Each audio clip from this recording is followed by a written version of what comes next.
Hello po, magandang umaga sa ating pong lahat. Ngayon po ay araw na Miyerkules, araw ng ating programang Letter from Our Lover. Ngayon pong araw na ito, ang dadalhin ko pong mensahe para sa inyong lahat, mga kaibigan, ay pinamagatan ko pong Our victory comes from the Lord alone.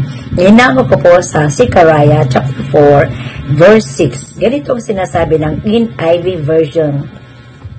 So he said to me, "This is the word of the Lord to Zerubbabel, not by might nor by your power, but my spirit says the Lord Almighty." Tagalog, magandang balita, Biblia version, Zacarias 4, talata 6. Sinabi sa akin ng anghel ang ipinapasabi ni Yahweh kay Zerubbabel. Pinapasabi ni Yahweh na makapangyarihan sa lahat, ang tagumpay ay hindi makakamit sa pamagitan ng lakas ng hukbo o sariling kapangyarihan, kundi sa pamagitan lamang ng aking espiritu.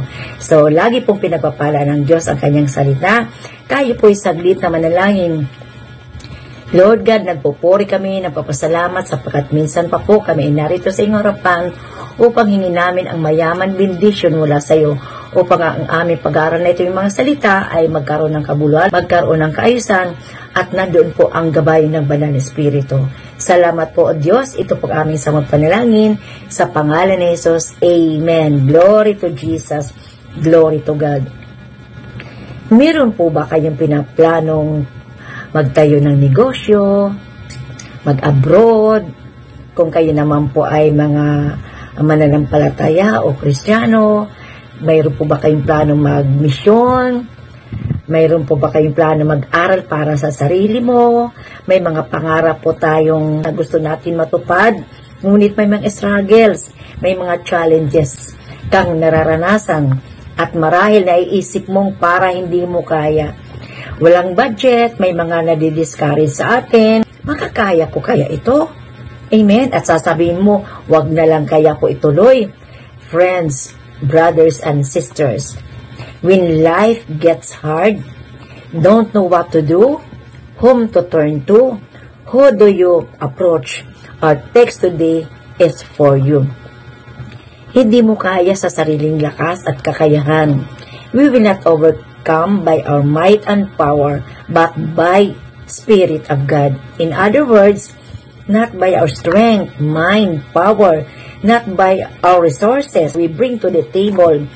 Hindi sa galing at abilidad mo na makukuha ang iyong mga gusto at pangarap, kundi makukuha mo ito sa pamagitan ng tulong at lakas at kapangyarihan buhat sa Banal na Espiritu mula sa ating Diyos. Our victory comes from Jesus alone. God will give us His Spirit, power, and might to see all your projects come to pass. So whatever your plans today, go ahead, pursue it.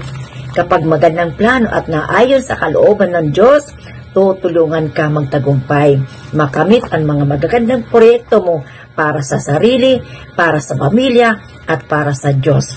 Wala tayong matatapos na proyekto pag wala tayong Diyos na kasama. Sabi nga po sa John 15:5, apart from Christ, we can do nothing. But with Christ, we can do all things through Christ who strengthens us. Amen? Matutupad lahat ng plano mo, pangarap mo, dahil sa lakas at kapangyarihan mula sa Diyos. Our victory comes from Jesus alone. So maliwanag po ang sinasabi po ng Biblia. Lahat ng ating mga pagpupunyagi, lahat ng ating pagsisikap, lahat ng ating mga pangarap, mga plano sa buhay, hindi natin makakamtan yon sa sarili nating lakas, sa sarili nating abilidad, sa sarili nating runong, kundi mula lamang sa ating Panginoon.